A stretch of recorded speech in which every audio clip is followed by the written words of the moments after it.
صحفي عبد الملك موسى عودون baa saaka maxkamadda gobolka Muqdisho la hor keenay saaka taariikhdu tahay 20 bisha afraad ee sanadkan waxa hor keenay ciidamada booliiska si ay u helaan rumaan ama muddo baadhiseed ay siisa maxkamaddu soo sharcigu dhigayo Cabdi Malik Muuse Cawdoon oo qaabka loo xidhay aan waafaqsaneyn sharciga isla markaana aan loo haysan amar qabasho oo sababaysan ay maxkamaddu bixisay xarigiisa wuxuu gudoomiyaha maxkamadda gobolku ka diiday Axmed Almar Ismaaciil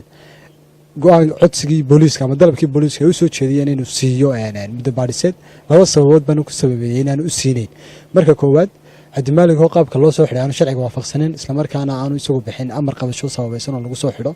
way waxa suuqa ku jirtay sidoo ku dhawaaqay taliyaha aaga bari ciidamada booliiska gobolka Togdheer inuu yiri gudoomiyaha maxkamadda gobolka soo saaray waaran qabasho oo Hargeysa waarankiisa ku soo baxay maxkamadda gobolka waxay iska bariyeeshay in iyadoo aanay bixin amarka xadhiga Cabdi Malik Muuse Cawdoon taasoo number 1 ah iyo arinta labaad ku diiday oo ah in Cabdi Malik laga soo xidhay Togdheerna ay leedahay maxkamad gobol ay leedahay meel maxkamad la ay tahay isla markaana isagu aan u lahayn ikhtisaas dhuleed wax loo yaqaan ama territorial jurisdiction soo sharcigu qabayna isagu awood u lahayn inuu ka qarnaqo wax ka baxsan xuduudda gobolka Muqdisho isla markaana Cabdi Malik Cawdoon xaq u leeyahay in lagu celiyo gobolkii laga soo xidhay lagu aadeenay ama la xiriirinayo falalka dhacay inuu ka geystay waa haday jiraan Togdheer in lagu celiyo arinta saddexaad uu amaati gudoomiyaha ku sameeyay go'aankiisa waxa weeye in aanay maxkamadda sare soo saarin qaraar gal soo wareejin dacwadeeda waanay booliisku ama xeerlaliyaha gudaha maxkamadda sare ka dalban in loo wareejiyo sabab amni awgood Cabdi Malik Muuse Cawdoon Hargeysa si loogu maxkamadeeyo waanay jirin baahi keentay Cabdi Malik inta burco laga soo xidhay Hargeysa la keeno tabeen muddo la soo tahriibiyo isla markaana meeshina qaraar oolin waana maxkamadda sarena oo galaan wuxuu yiri iga caliyo anigu awood u ma leeyahay inaan dhageysto laba arrimood marka taas way dhalaysaa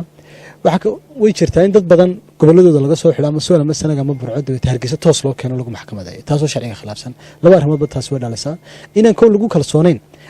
maxkamadihii gobolada ku yaala way taas u muuqanaysa in la leeyahay maxkamadihii malaha kaabeystay ku dhageystaan kiisaskan ciqaabta ee siyaasiga iyo arinta labaad ee ugu muhiimsan oo ah inaanay maxkamaddu sharciga ixtiraamin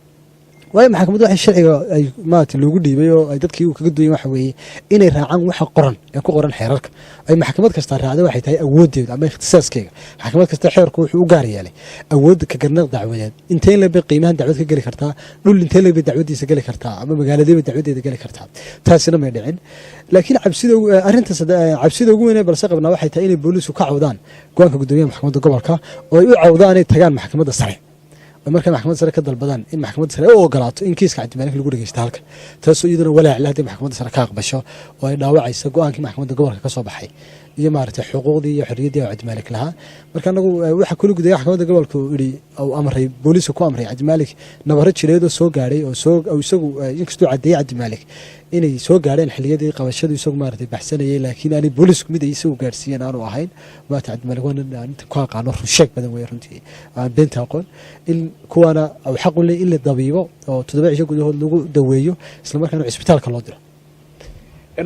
muwaarigadu waxay garyaqaankii u doodayay Samafal Cabdi Malik Muuse Cawdoon dadka qaar waxay sheegayaan in loo diiday in garyaqaankiisa iyo sidoo kale dadkii kale ehelkiisa inay u tagaan in loo diiday in lagu daweeyo isbitaalka bal arrinta iyada ka waran arrimahaas oo dhan way jireen oo anigu maalintii koowaad ee sida qorshe ahaa waxay ahayd in khamiistii aanu saragnan u tago laakiin imay suurtagelin maartay saldhigga dhaxdo iyaga hor istaageen inaan soo booqdaan arko sidoo kale eheladiisana waa loo diiday inay u tagaan